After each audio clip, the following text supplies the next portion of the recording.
feeling na pinaasa at umasa pero wala naman pala.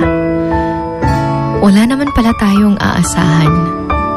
Wala naman di ay tay saligan tungod kay pinaasa lang tayo ng basta-basta ng isang taong akala natin ay mamahalin din tayo ng sobra. Ang lisod lang, Walbabas, is akala mo mahal ka talaga. Yung akala mo gusto ka. Yung akala mo ikaw lang at wala ng iba tungod kay ginapakitaan kaniya og mga motibo nga feeling ni mo there's something na pero wala pala talaga. Duwa-duwa ragyuday ang tanan. Yan yung mahirap kapag minsan nagiging panakip-butas ka na. Kapag minsan nagiging laruan ka lang para sa kanya. Yung para sa imuha, higugma gyud mo siya og ayo. Pero para sa iya ha, wala lang. You're just someone na kailangan niya kung gusto lang niya. When it's comfortable for him or her. Kaya, yun lang yung nakakalungkot. It's when you need that person, pero wala siya para sa'yo dahil hindi naman talaga ikaw yung gusto. Dili ikaw ang gusto tungod kay nakita lang niya nga nakagusto ka niya mo nang dili niya kaya nga buhian ka. And that's a sad reality. Sobrang hirap pag ganun dahil umasa ka na ng sobra. Pinaasa ka ng paulit-ulit. But there you are. Gusto mo pa rin na habulin siya. Gusto mo pa rin manatili dahil nga gustong-gusto mo siya. But how long are you going to do that?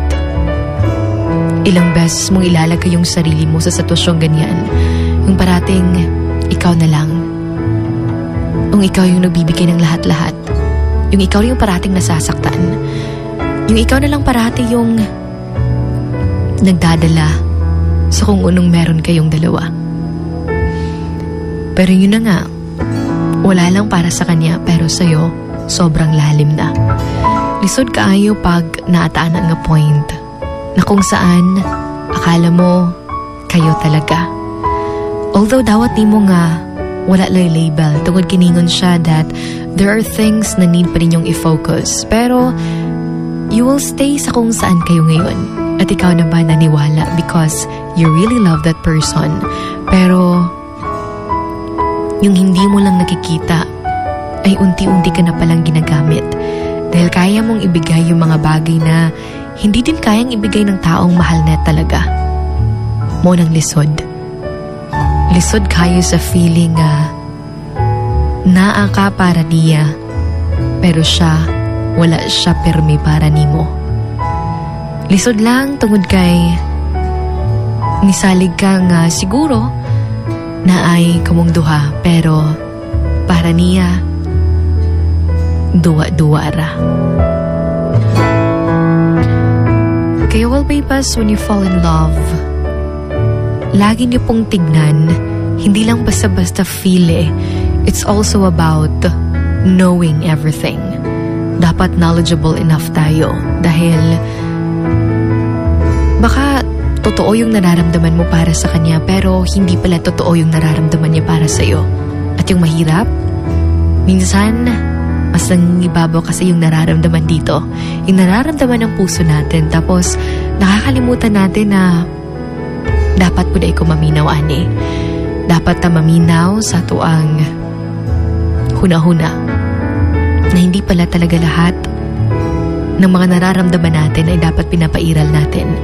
Tungod kidaghan kayo diha nga muabot lang sa tong kinabuhi o gamiton ta hangtod sa magamit ta nila. And after niya na, biyaan lang dayon ta. As if wala kayong pinagsamahang dalawa. Kaya always remember to be with someone who will always make you feel that you are special. And you're valued. You're loved. Because that's the most important thing. Yung alam mong pinapahalagan ka, hindi yung ginagamit ka.